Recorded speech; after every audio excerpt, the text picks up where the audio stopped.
Shalom, selamat pagi dan salam sejahtera dalam kasih Tuhan. Bapak Ibu jemaat Tuhan, izinkan saya Pendeta Aing Bernardus STH yang melayani di Resort GKI Nangabulik memimpin kita dalam firman Tuhan di pagi hari ini. Sebelum kita membaca dan merenungkan, mari kita bersatu dalam doa. Bapa di dalam kerajaan surga, terima kasih kebaikan-Mu yang begitu sempurna.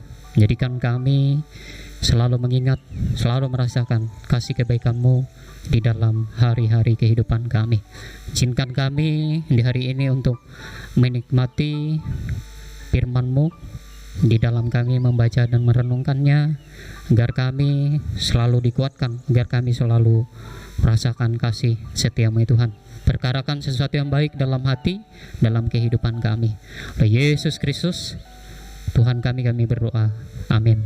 Injil Matius pasal 5 ayat yang ke-27 sampai 36 dengan perikop Yesus dan hukum Taurat. Ayat yang ke-27. Kamu telah mendengar firman, jangan berzina, tetapi aku berkata kepadamu, setiap orang yang memandang perempuan serta menginginkannya sudah berzina dengan dia di dalam hatinya. Maka jika matamu yang kanan menyesatkan engkau, cungkillah dan buanglah itu. Karena lebih baik bagimu jika satu dari anggota tubuhmu binasa daripada tubuhmu yang utuh dicampakkan ke dalam neraka. Dan jika tanganmu yang kanan menyesatkan engkau, penggalah dan buanglah itu. Karena lebih baik bagimu jika satu dari anggota tubuhmu binasa daripada tubuhmu dengan utuh masuk neraka. Telah difirmankan juga, siapa yang menceraikan istrinya harus memberi surat cerai kepadanya. Tetapi jika aku berkata kepadamu, siapa orang yang menceraikan istrinya kecuali karena zina, ia menjadikan istrinya berzina. Dan siapa yang kawin dengan perempuan yang diceraikan, ia berbuat zina. Kamu mendengar pula, jangan bersumpah palsu, melainkan peganglah sumpahmu di depan Tuhan. Tetapi aku berkata kepadamu, janganlah sekali-sekali bersumpah, baik demi langit, karena langit adalah tahta Allah, maupun demi bumi, karena bumi adalah tumpuan kakinya, ataupun demi Yerusalem, karena Yerusalem adalah kota raja besar. Janganlah juga engkau bersumpah demi kepalamu, karena engkau tidak berkuasa memutihkan atau menghitamkan selai rambutmu. Tema yang saya mau bagikan yaitu pertanggungjawaban kesetiaan. Nah, Bapak Ibu jemaat Tuhan, bagaimana Allah menciptakan kita sebagai manusia untuk sesuatu hal di mana Dia ingin mengembalikan kita kepada sesuatu yang seharusnya. Sehingga di dalam firman Tuhan hari ini diingatkan hal tentang jangan berzina. Sehingga perzinahan adalah sesuatu yang merusak kehidupan masyarakat, tatanan keluarga, bahkan di dalam hukum alam dan tatanan sifat yang Allah nyatakan dalam kehidupan kita sebagai umat manusia. Dan perzinahan adalah sesuatu tindakan di mana kita berdosa. Allah yang sejatinya, Allah yang kudus, Allah yang suci itu ingin menjadikan kita kudus dan suci seperti pribadinya.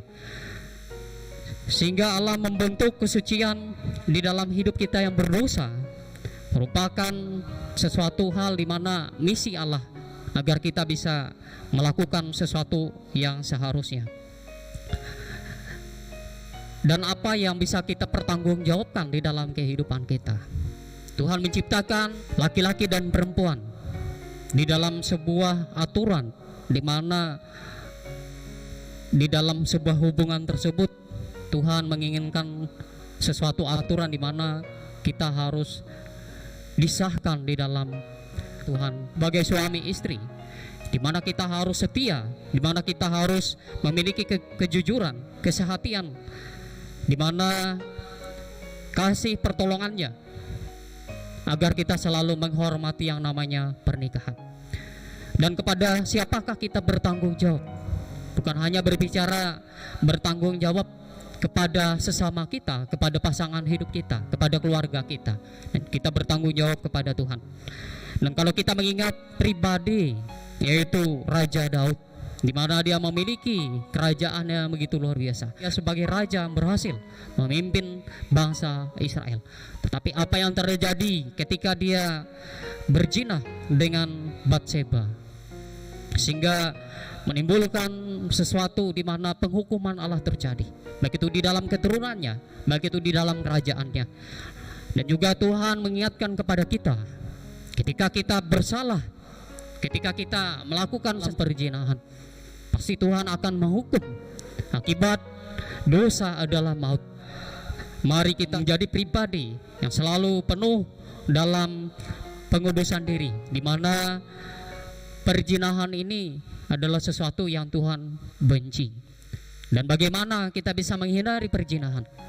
Pertama-tama dikatakan bahwa ketika kita melihat seseorang dan menginginkannya di dalam hati kita, kita sudah berzina. Sehingga mari sebagai orang percaya kita juga mengingat bahwa perzinahan ini adalah dosa, di mana kita tidak akan bisa menguduskan diri untuk Tuhan, bahkan bersaksi di dalam kasih setia Allah. Firman Tuhan hari ini di ayat yang ke-31 dan 32, Tuhan mengaitkan dosa perzinahan dengan perceraian. Taurat tidak pernah mengizinkan yang namanya perceraian. Tetapi kenapa terjadi yang namanya perceraian? Bagaimana Musa sebagai pemimpin umat di perjanjian lama mengizinkan umat untuk bercerai karena ketegaran ataupun keinginan hati dari orang yang mau bercerai, sehingga mereka telah melanggar hukum Tuhan yang seharusnya tidak boleh bercerai. Pernikahan kita adalah sesuatu yang kudus, dan kita juga mengingat di mana kita bersaksi menyatakan cinta di hadapan jemaat, di hadapan Tuhan. Dan juga hanya mautlah yang bisa menceraikan pernikahan kita. Hal yang selanjutnya di ayat yang ke-33 sampai 36 berbicara tentang sumpah. Seringkali kita menggunakan sumpah demi pembenaran diri kita sendiri, sehingga bersumpah demi Tuhan, demi sesuatu yang lebih besar. Tetapi dijelaskan dalam firman Tuhan bahwa kita tidak boleh bersumpah demi apapun, bahkan demi kepala kita. Sebab itu, apa yang bisa kita renungkan dalam firman Tuhan hari ini? Hal yang pertama adalah penguasaan diri. Bagaimana kita bisa menggunakan diri kita kepada sesuatu yang kudus. Tuhan tahu persis di dalam kekurangan ataupun kelebihan kita. Tuhan memampukan kita untuk melakukan perkara-perkara yang Dia nyatakan. Dan hal yang kedua, kita harus memelihara perjanjian nikah kita, kesungguhan dalam kasih, kesetiaan, perasaan cinta, dan takut akan Tuhan. Amin. Kita berdoa. Bapa di surga, terima kasih firman-Mu menjadi landasan dalam iman, dalam kehidupan kami, sehingga izinkan hari-hari kehidupan kami selalu mampu setia, selalu mampu memperkarakan kuat kuasa firman-Mu dengan keseluruhan hidup kami.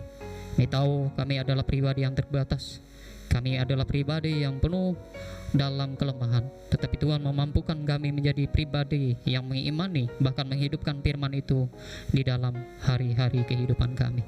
Ya Tuhan, kami juga bersyukur dalam kasih setia Tuhan di dalam hari-hari kehidupan kami. Secara khusus kami berdoa bagi kami sebagai umat-Mu. Engkau Allah juga selalu setia memberkati dalam kehidupan kami sebagai umat-Mu, sehingga Engkau selalu karyakan yang terbaik di dalam kehidupan-Mu ya Tuhan. Kami juga berdoa untuk lembaga gereja sebagai sumber kasih setia Tuhan di dalam kehidupan kami di muka bumi ini. Berkati gereja kami ya Tuhan, gereja Kalimantan Evangelis. Keberkati ya Tuhan tingkat sinode, tingkat resort, tingkat jemaat, bahkan di dalam pos pelayanan.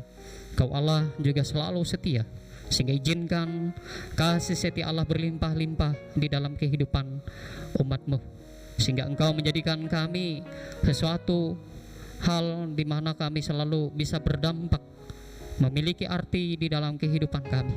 Berkati Tuhan, berkati keluarga-keluarga Kristen yang di dalamnya, sehingga melalui keluarga-keluarga kami ada keharmonisan, ada kedamaian, ada kasih kebaikan Allah yang begitu luar biasa. Sehingga jadikan kami sebagai pribadi lepas pribadi yang mampu memposisikan diri kami dengan sebaik-baiknya, baik kami sebagai bapak, sebagai suami, ataupun kami sebagai istri, ataupun sebagai ibu, bahkan kami sebagai anak-anak. Tuhan, kami juga berdoa di dalam tugas pekerjaan yang kami tekuni hari lepas hari. Kau juga selalu tolong di dalam pekerjaan kami, di dalam masa-masa sulit hari-hari ini ya Tuhan.